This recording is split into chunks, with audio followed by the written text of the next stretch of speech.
জোর করে একটা বোরকা পরে, জোর করে পড়ানো লাগবে না। যে দেশে ইসলাম কায়েম হবে এদেশের মানুষেরা, মায়েরা আনন্দের সাথেই সেদিন তারা ইজ্জতের জন্য তাদের সম্মানের মর্যাদার পোশাক পরিধান করবে।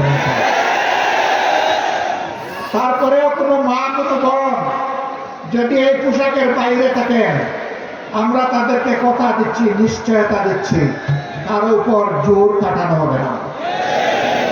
কারণ এদেশে শুধু মুসলমানরা বসবাস করে না, অন্যান্য ধর্মের লোকেরাও বসবাস করে।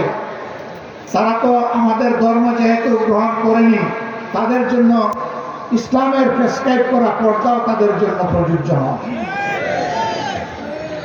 তারা যদি ইসলামের সৌন্দর্যে অভিভূত হয়ে ইসলাম কবুল করে সেটা ভিন্ন কথা, তাদেরকে ইসলাম গ্রহণ করতে কাউকেই বাধ্য করা হবে না। সম্মানিত সহকর্মীবৃন্দ, এই দেশে শুধু মুসলমানরা বসবাস করে না, হিন্দু, খ্রিস্টান, বৌদ্ধ ধর্মের লোকেরাও বসবাস করে।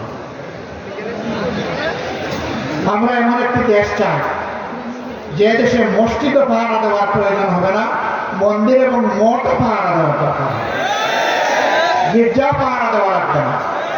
সকল ধর্মের লোকেরা তাদের আপন আপন ধর্ম তাদের মতো করে শান্তিতে নিরাপত্তার সাথে তারা পালন করবে। আলহামদুলিল্লাহ, আমাদের দেশটি সাম্প্রদায়িক সম্প্রীতির একটি চমৎকার বাগান, কিন্তু আমাদের বাগানে মাঝে মাঝে ভুতুম পেঁচা ঢুকে পড়ে। এই ভুতুম পেঁচাদের ব্যাপারে আমাদেরকে সতর্ক থাকতে হবে। আমরা এই সম্প্রীতি নষ্ট করতে দেব না। আমরা এমন একটি বাংলাদেশ গঠন করতে চাই যেখানে মানুষকে তার শিক্ষা কিংবা কাজের ধরন দেখে মর্যাদা দেওয়া হবে না, বরঞ্চ প্রত্যেকটা মানুষকে আশরাফুল মখলুকাত হিসেবে মর্যাদা দেওয়া হবে। আমার দেশের একজন পরিচ্ছন্নতা কর্মী, তিনিও আমার ভিআইপি। তারা যদি 3 দিনের জন্য তাদের কাজ বন্ধ করে, আমরা কেউ ঘর থেকে বের হতে পারবো না। তাদের এই কাজ, কঠিন কাজ আমি করতে পারবো না। তারা কষ্ট করে এই কাজটা আমাদের করে দেয়, আমি তাদেরকে সেলিউট জানি। সে আমার ভাই, সে আমার বোন, সে আমার এই সমাজকে চালু রেখেছে।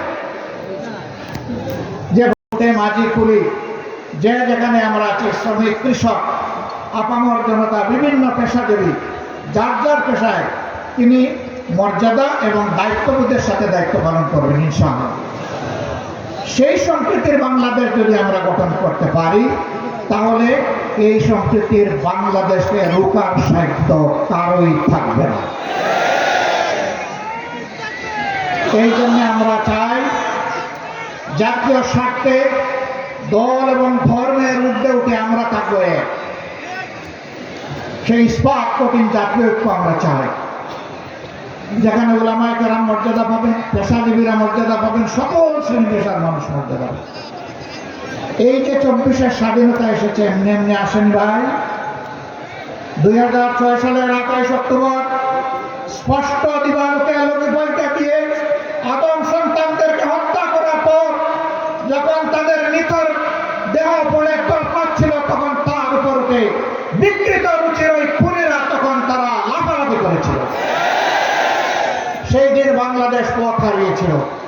সেই পথ হারা বাংলাদেশ দীর্ঘ ত্যাগের পর আবার আল্লাহর অশেষ মেহেরবানিতে 2024 সালের 5 আগস্ট আবার তার পথে ফিরে এসেছে। এর মাঝে অনেক রক্ত দিতে হয়েছে।